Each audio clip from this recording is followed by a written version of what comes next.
Welcome to a special Catalyst podcast edition of Weaving Change, where we explore careers that combine passion, purpose, and impact. I'm your host, Sauraveswar Sen, founder, mentor of Catalyst Learning Services, welcoming all of you to a very special podcast today. Today, we have with us an exceptional changemaker, Sanra Shaw, whose journey from political science to leading two of India's most iconic handloom institutions will inspire you. Sandra, thank you so much for joining us today. It's really a great opportunity for all of us to understand your work and really realize the not just the importance, but how the handloom sector in our country keeps weaving such amazing stories, through textile, through the product that is now being revered all across the globe. So, Sandra, if you first can just let us know the location that you're currently in from where you are joining. Thank you. Okay. Thank you. Thank you for inviting me and letting me share my part of the story and in a whole talk about something which is so crucial, important, and ingrained in our own country and everyone's life. So, hello everyone. My name is Sandra, and currently I have joined and I am live from Maheshwar.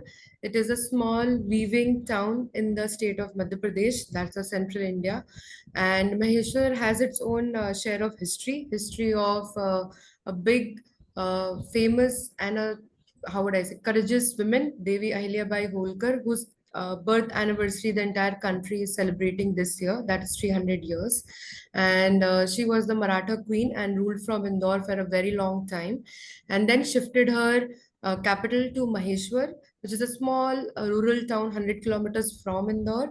And since then, Maheshwar has become a patronage of heritage, tradition, as well as textile.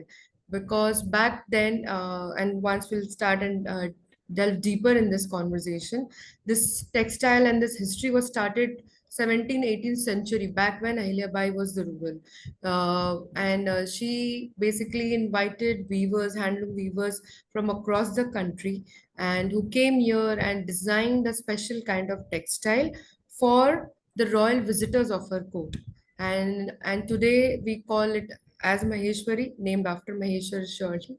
But that is how the birth of this textile happened, and that shaped the entire state. And now it's a representation of our country in various places.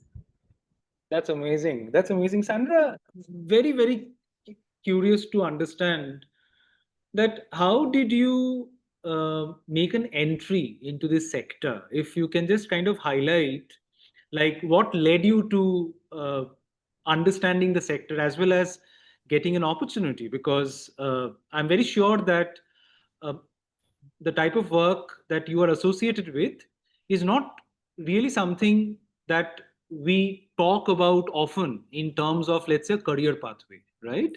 So what led you to the opportunity, how it kind of transpired? If you can just help us understand the journey from your end.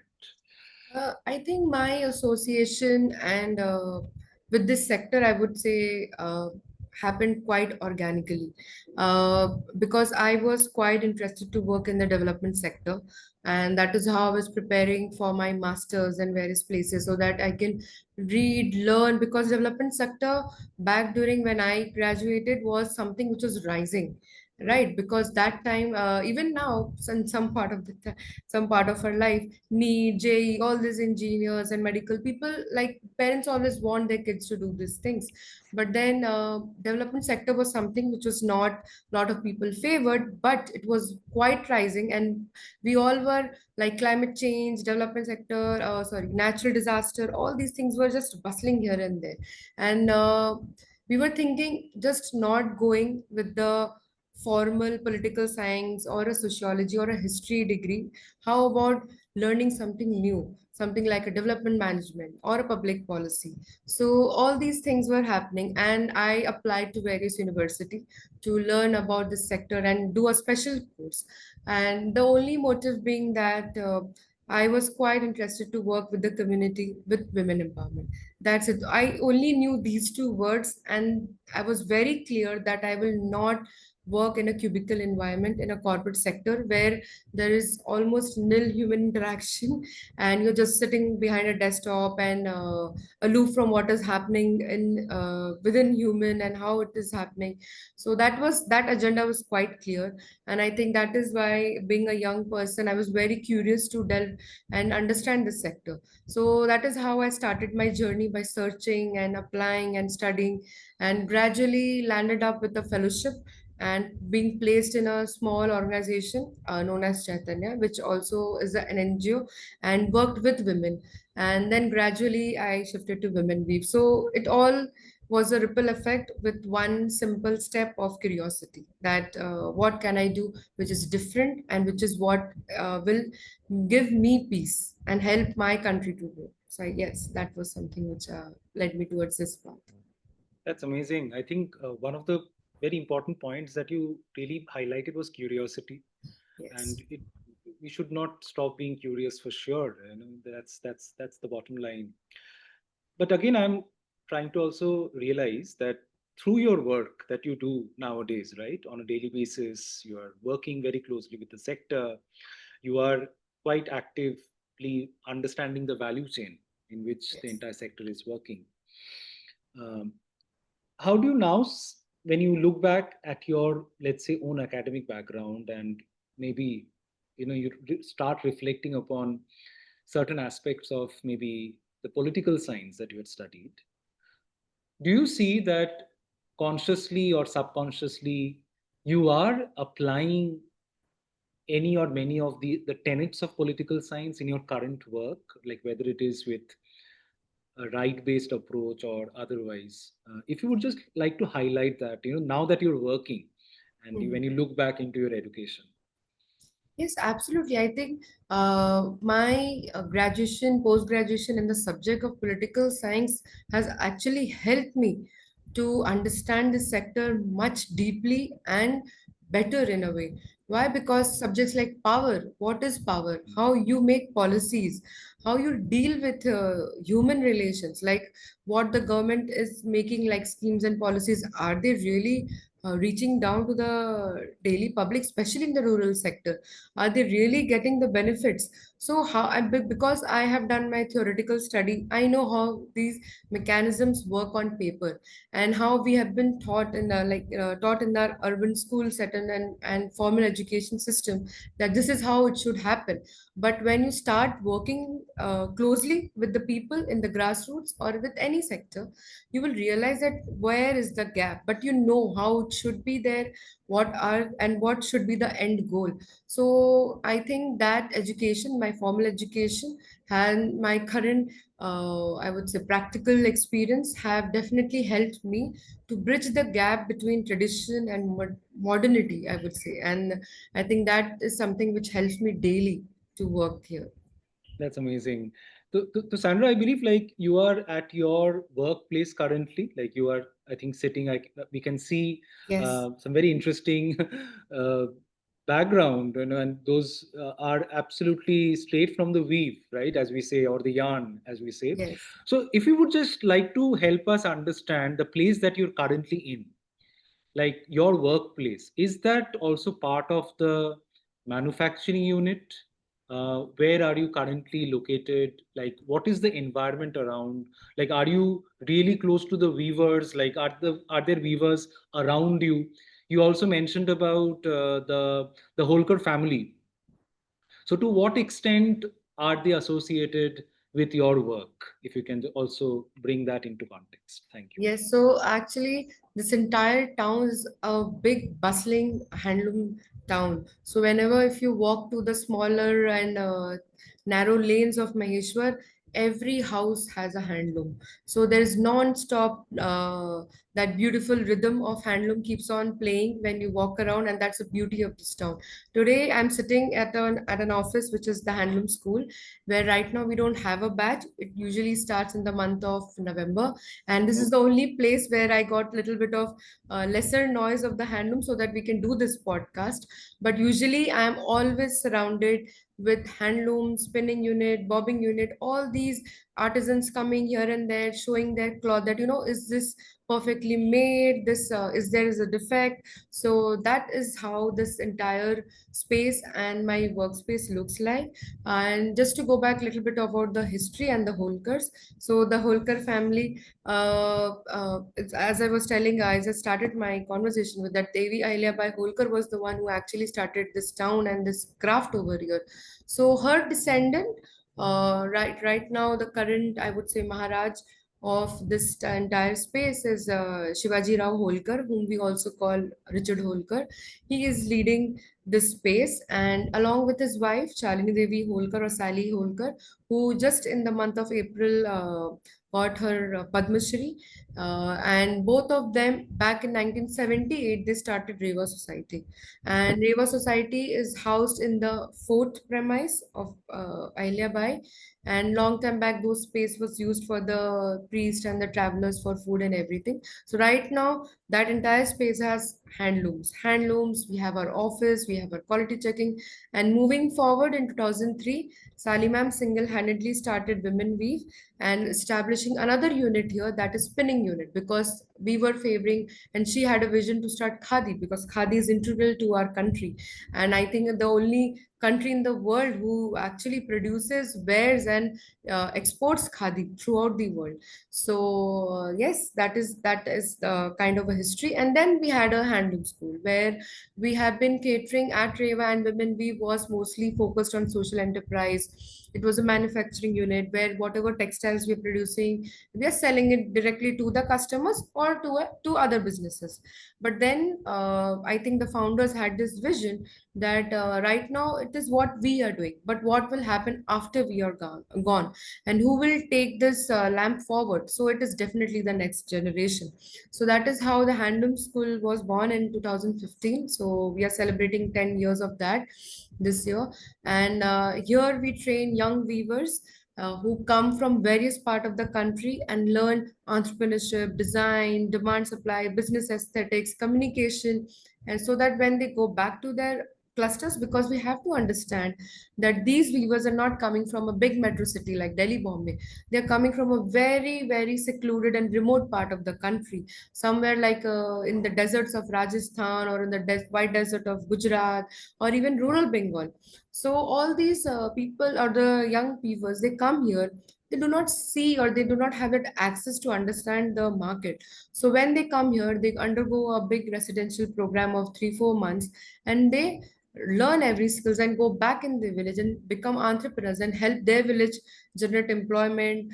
And train more weavers there, more women weavers or men artisans there, and start their business, so that this cycle is going on. And we celebrated our National Handloom Day yesterday. So to maybe talk about figures, India is the and handloom sector in India is the second largest employment sector after agriculture. So it's that big, but it is not popularized, I would say. It is not a glamorized sector. And though now a lot of celebrities and everyone is promoting handloom, I would say. They're wearing handloom, they're talking about Indian textiles. So that is coming in forefront. But it again, it is related to fashion, but not related to livelihood. That sector is providing employment to so many people. And in this sector, around 75 to 80% employment are, or the gender which is more, I would say, focused is women. We are doing a lot of women empowerment here, because male are usually considered that they will migrate out in a nearby urban city to earn maybe money from other kind of sources, but women and children are always left behind, especially in rural areas. So if they are learning handloom, they can easily weave a piece of cloth at their home, looking after the family, the kid, and everything. So that is so critical and so important. And how that we should also promote and talk about it, because right now, though it has boosted this sector, like promoting this textile through various celebrities, but then people are not capturing the stories also, because there are few spaces in our country where there is a handloom but there's no electricity. Still people are not having a basic access of network or a good food, like 3 times or 2 meals per day, and they're just weaving it for the survival. So these should be captured, documented, promoted, and I think more and more young people should come in this sector because just to forsake a use of word, it is the handloom sector. But actually, if you take a step back, it's a business model. And students who are learning various degrees in management and climate change and Right. I think the MBA or social scientist, everyone has a say and everyone has a, I would say, role in this sector, because in the end we are building a business model, and it cannot be one person or one layer of anything. It is a hierarchical structure. You have to also look in the to the river where we are dying and where this dye True. colors are being released, and True. the impact of it is happening. You also have to see that how the cotton farming is happening, because True. that is how you get the cotton, the khadi yarns, how the sericulture is happening, where you get True. the silk. Because of climate change, the silks are like we had a special program last year, and we invited weavers from Assam, and where Muga silk has a GI tag, which Right. we all know about geographical identification. Like Maheshwari has a GI tag here. The silks are disappearing. So it's Right. not just a handloom, a person sitting on a loom and doing tuk tuk and weaving something.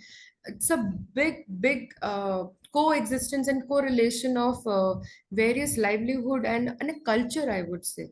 Because Right. if someone who has been cultivating muga and giving us that silk in the forest, deep forest of Assam, now they are Mm. not doing. The community is Mm. forgetting and leaving those craft. But if someone can actually work with those communities, help more and more silk, help them get a livelihood, get a direct market access. So it will not just help that community, that kind of a craft or a or what I'll say, part of the craft, but also help the entire sector survive and flourish, I would say. Right. So yes, there is a lot of things to talk, and I can keep on talking about the sector. No, this is very valuable, Sandra. Thank you.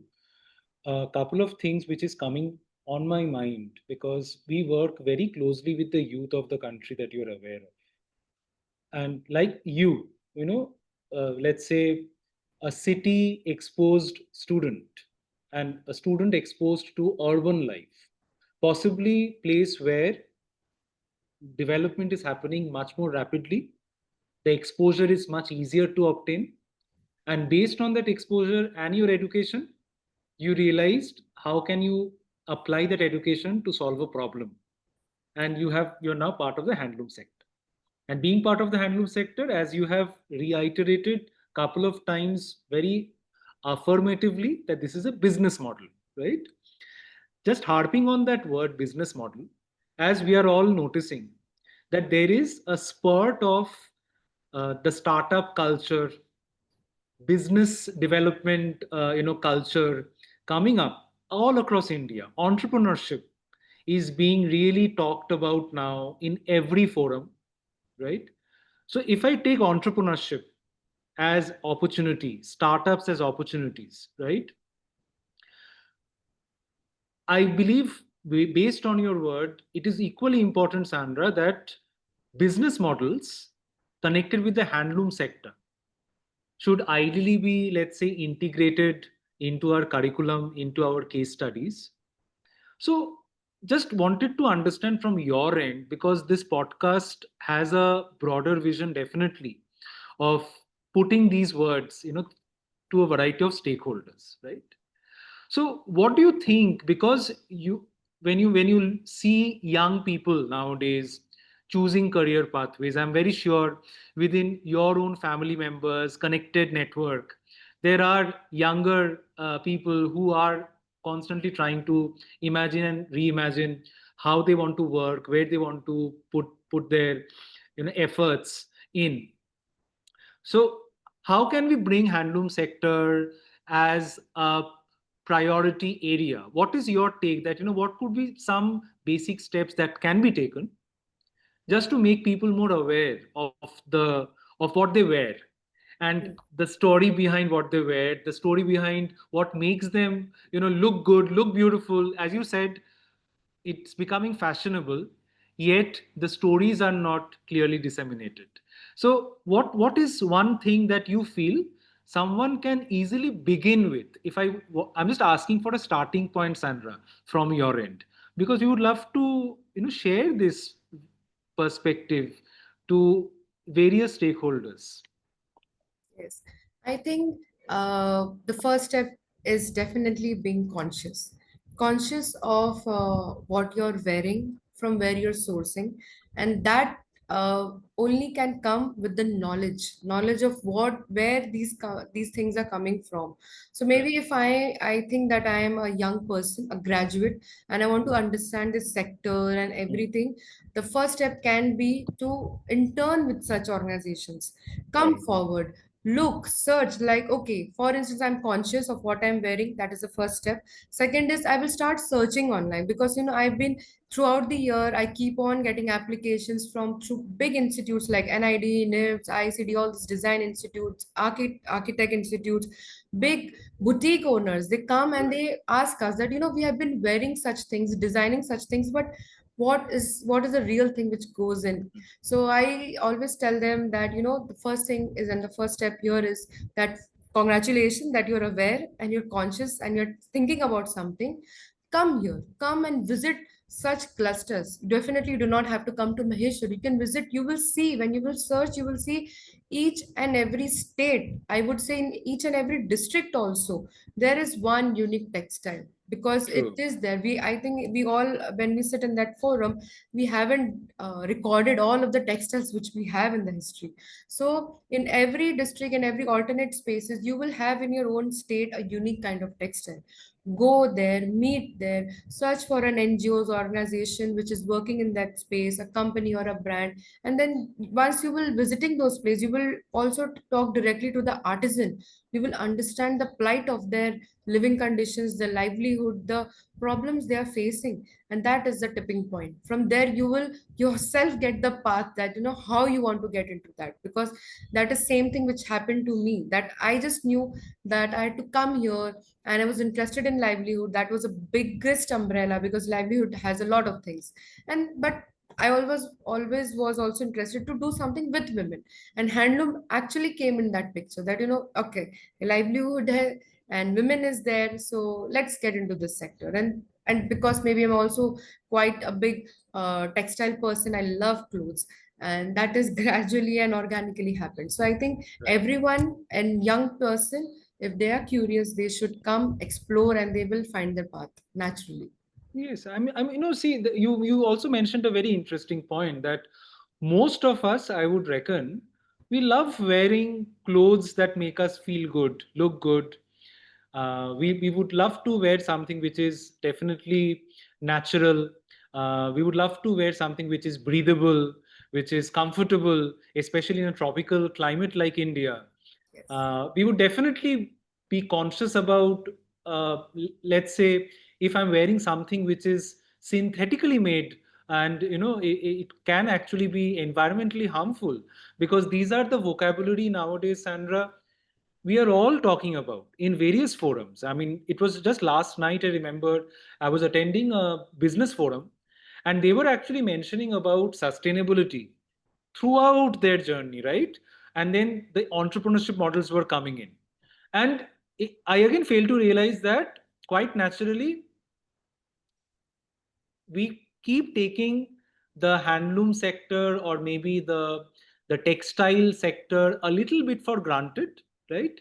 And people like you, Sandra, can just help us go back to that grounding, that you can't take it for granted, because as you mentioned, climate crisis is impacting them too. Climate crisis is impacting your step. Just one interesting aspect I would like to know from your end. One is that, of course, the entrepreneurship model that we would love to explore, through the handloom sector. And as you said, the best way to do that is to become more conscious, and then immerse yourself with a cluster unit, a community, right?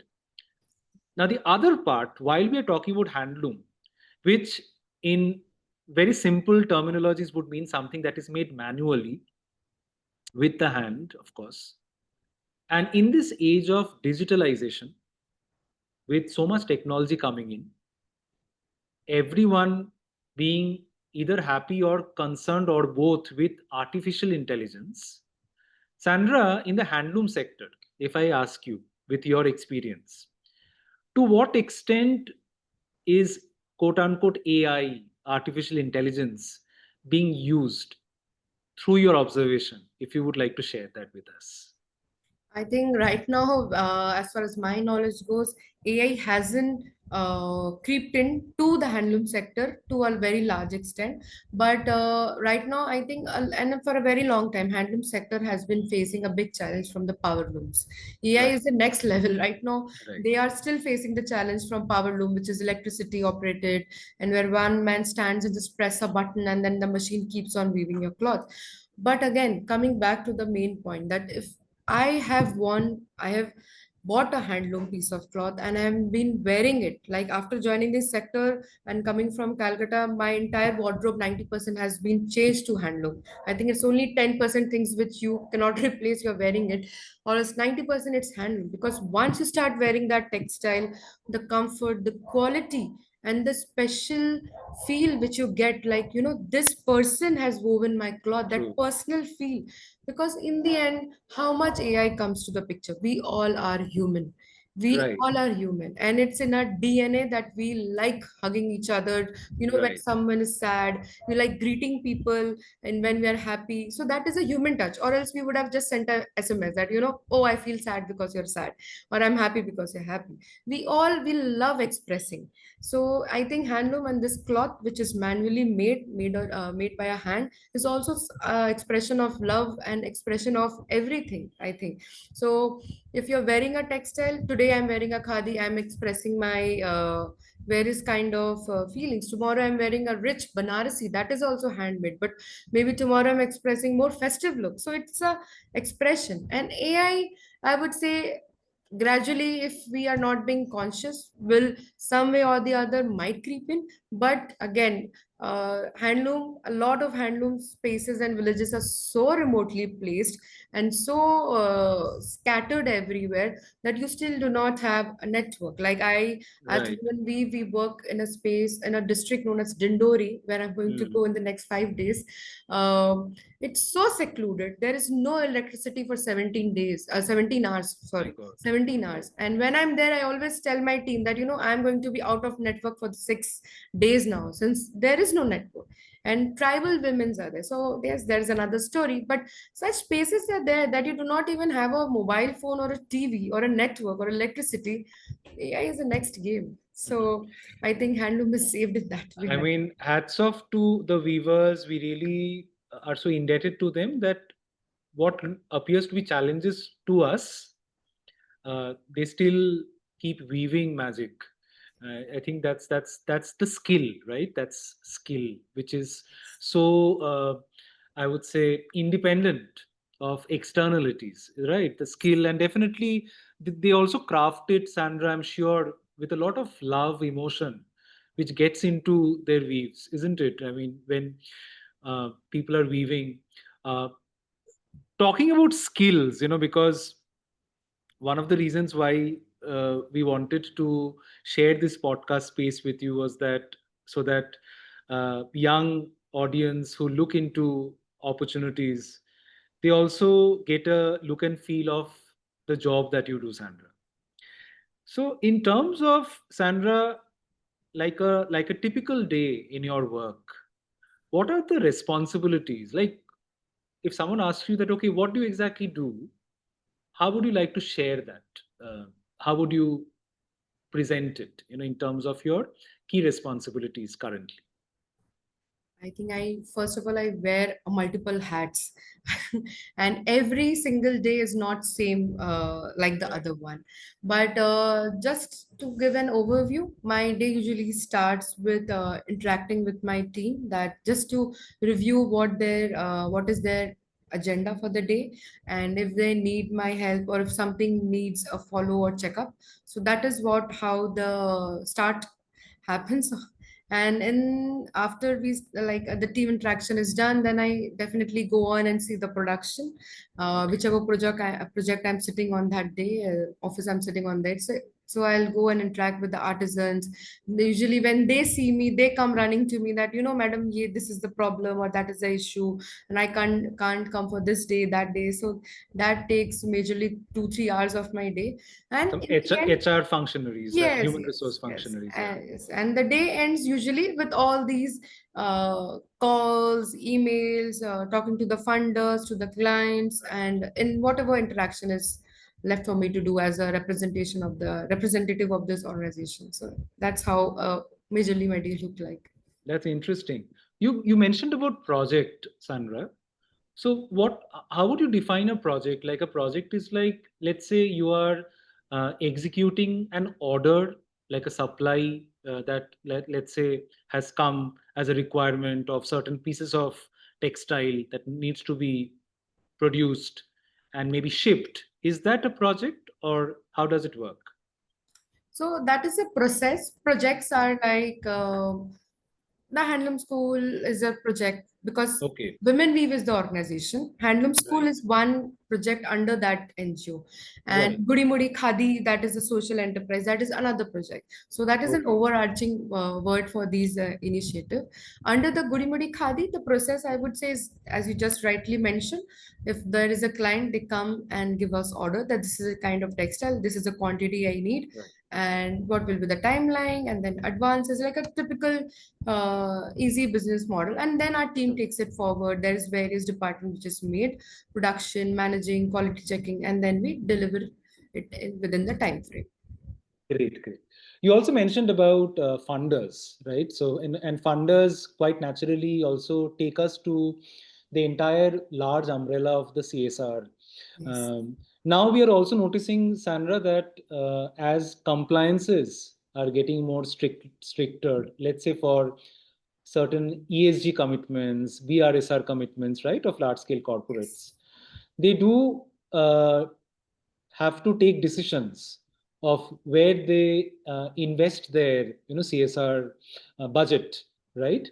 So how do you see the future of CSR with the handloom sector, and what are the areas of improvement? Because these are again certain perspectives we would love to share with the stakeholder, straight from someone who is very deep into the value chain like you. So what could be like a message that you would like to share across in terms of the CSR landscape with the handloom sector?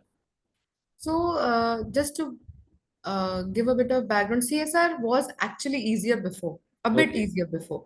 Definitely, the compliance part is there, but also because there were a world divided. Like, okay, you are a big organization or Hmm. company making profit, and this is the percentage you have to give as a CSR to various NGOs who are, Right. doing a grassroots level work. Right. But then gradually, I guess mostly after the pandemic, every other big company has actually started their own wing of non-for-profit. So that's a way of good that they are doing something for the community. But then the funneling of the fund from big funders has become little difficult for us.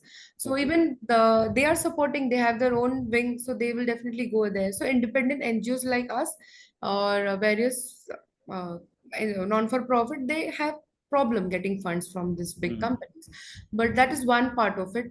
Second is by compliances and ESG, all those things. But I think if your motive is clear, you have a good impact report which you have created, Hmm. because now Reva has completed 47 years and Women with 21 years, all these big NGOs and real impactful work they have done. Like we can see when you walk through this town that, oh my God, such a bustling town of handloom. So it's a big impact which these NGOs have done. So they know that also.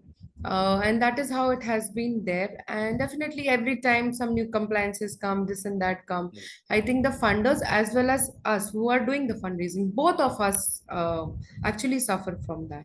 But it's a good thing that when you start working in this sector, you start also learning how to write proposals, how to reach the funds. Right. So Right. that's how it is. So those would also be pretty essential skills, Sandra, like to work in the handloom sector. Absolutely. Yes, absolutely. So when I did my professional study, I never had this curriculum or a part of my curriculum that I have to write proposals. And though we always wrote answers, we did our Mm. dissertations and everything project file, but that is very different from what we do in proposal writing. So that is something I learned on my hands-on experience and my day-to-day life, and I still laugh when I see what I wrote 4 years back and what I write now. So this is a very important skill, and I think people should learn it, because again, AI comes in this picture, I would say, because with ChatGPT and all those things happening, people are using all those tools to write their proposal, but then they miss the human touch, because True. in the fundraising part, you have to tell the real story with the data, obviously, but the real story. And even if you send the proposal, it's also the storytelling which you do, because it's been 5 years now. So luckily, we have backed 4 or 5 funds in the past 2 years under my supervision. And though I have forwarded papers, those funders have visited us or I have visited Right. them. It's the storytelling, it's the real thing which I have spoken or they have asked, which has actually backed us a good funding. So that is a very important part of your of whoever is ready to work in the sector or in any sector, because fundraising happen in a lot of sectors. Yes, yes, absolutely. I think that's a very important point, which we would love to see the young minds, pick up from your conversation.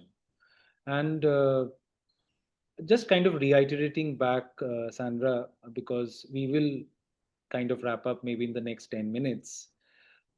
We would again like to know from your end that why should young graduates care about the handloom sector in India?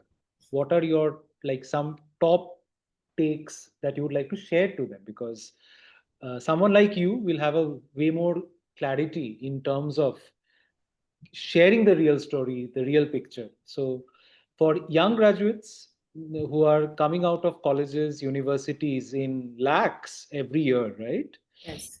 Uh, what would you like to share with them in terms of uh, charting a career pathway with the Indian handloom sector? I think my opening line should be read the newspaper. Why? Because you will understand that how difficult it is becoming to trade with the foreign countries, and True. the tariffs and everything. Everyone knows about it.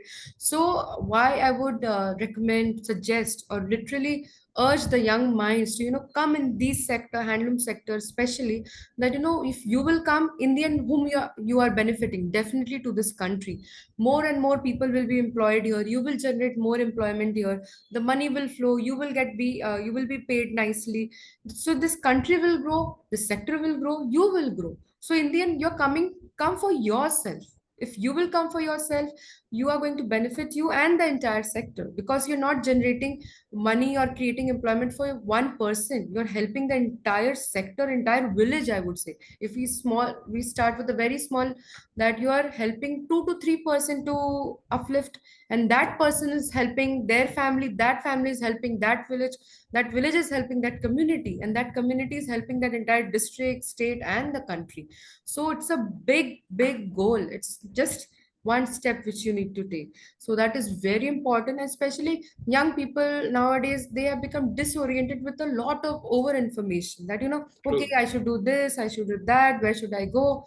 Intern, as I just said in my last question, that you should intern, visit, travel, spend 2 to 3 days and ask the right question. Hmm. Then you will gradually understand that whether you can actually make an impact, and which part of the sector. As I told, it's just not handloom weaving. You are Yes. a fashion student, you are a person, we need psychologists that come and do sessions. When we do this course at the handloom school, we not only call designers, it's just one fad that okay, it's textile or fashion, then wo designers ka kaam hai. No, we call psychologists, we call gender experts. I still remember we have one professor coming from TIS. She has been visiting us for the past 3 years, and when she takes a session in gender, our women viewers, they cry, because there is so much feelings suppressed. We are not just here to learn a craft, we are also here to be empowered.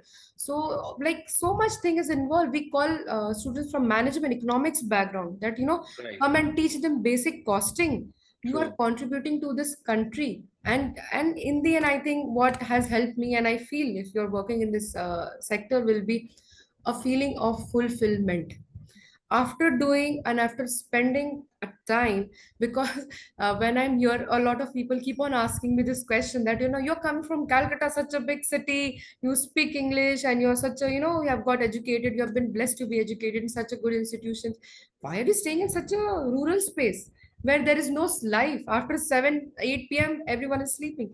But then I said that, I think the purpose is very clear. I in the day and I feel so peaceful, and in the feeling is like fulfillment that I'm doing something which is great, which is impactful. And even if I am gone, the impact will be there, and people, True. and that impact will be helping a lot of generation to come. So it's such a big thing you're doing. And people and young people who are searching for a purpose, a direction, this is the space. Come and explore. You're young. So yes, that is I would say. Wonderful, wonderful. I really appreciate some of the important points. One is definitely, I think the internship that you have been reiterating really has a lot of relevance, and the identification, like how you started saying that you were sure about the fact that you wanted to work with women and community. So maybe like a identification through the internship and immersion about a focus area. Yes. Now, whether it's handloom or anything else that comes that follows, but identifying that. But handloom, as you mentioned, does give you a 360-degree view, like how you mentioned, like people from economics are coming in, gender are coming in, mental health care professionals are supporting the sector. It is kind of like a full 360-degree orientation. I'm also kind of trying to imagine that there are so many sellers, or let's say resellers, or point of sales even in cities, who might just consider, like, connecting with your venture, with the ecosystem in Maheshwar, with the ecosystem of the handloom sector, and try to focus on prioritizing handloom through the channel, right, through the supply chain logistic. That itself can also churn out livelihood to career pathways, whether it is in an entrepreneurship format, whether it is an existing organization recalibrating, the way they function, isn't it? Sandra, we will wrap up with a quick rapid fire, to kind of sum up some of the points, and really look forward. I think the next step is going to only be like visiting Maheshwar while you're there. So this is going to happen very soon. I am inspired just talking to you, and I'm just kind of thinking that, okay, from Calcutta, if you could have gone to Maheshwar and work, we can, many of us can do that. Many of us can actually, try to at least experience that. So that is coming up very soon. I'm going to call you back for finalizing some Absolutely. trip You're plan. always welcome. Thank you so much. So Sandra, a few quick rapid fire questions just to wrap up this really enriching, as rich as our handloom conversation, thanks to you. The first question in the rapid fire round is that a book that shaped your thinking, Mahabharat. Bhagavad Gita, I would say, not Mahabharat. Bhagavad Gita. a weaver you admire, Uh, Khetaram, he has been trained under the Handloom School, and that time I was leading that project. And I have seen his transformation from selecting him, traveling to the district of Badmer, and seeing his transformation. And now he is an entrepreneur. He's giving more and more employment to the young weavers and also the women in his house who's doing all the stitching work. So yes, that's a big transformation story for me. So he's that's there. amazing. That's amazing to know. One leadership quality, Sandra, that every young changemaker must build. Humility. You have to have humility. So that's really important. A career myth that you would like to bust. A myth that everything available online is true and this and that. So that's not a true. You should research search and visit, make a physical appearance in those places, meet those people, and then understand the spaces. So that is really important if you are navigating your career opportunities and path. And get in touch with professionals like you, Catalyst, and helping these young minds, because there's so much information. Young people, they get confused. Oh, something a family will tell, the friends will tell, the internet is saying something. So a good professional guide is really important for young people. So yes, everything you read Thank you, online. Sandra. Uh, But not the last, but not the least, we would love to hear from your end once more. Handloom or fast fashion?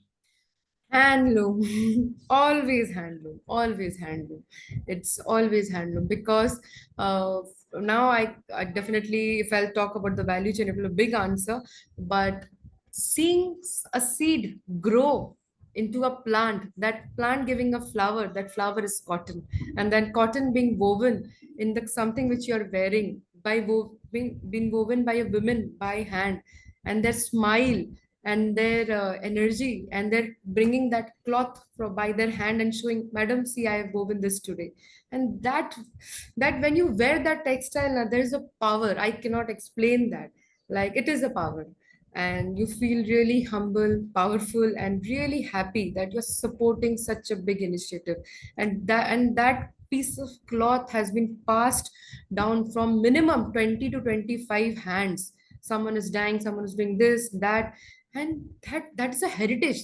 That is why, if we all will have grandmothers and mothers who pass a piece of sari or a kurta to us, and that is handloom. You never give a powerloom cloth to your next generation. You always give a handloom, and that's an heirloom, I would say. So it's a culture, it's a precious gift. So yes, handloom always. Fabulous, Sandra. Thank you so much. Thank you. Sandra's journey proves that a career in the handloom sector, the social sector, is not just viable, but it's vital. That's for Yes. sure. So if you're in school or college and wondering, how to build a meaningful path like Sandra, do watch the podcast, as many times as you want. And as Sandra very kindly mentioned, do reach out to us at Catalyst.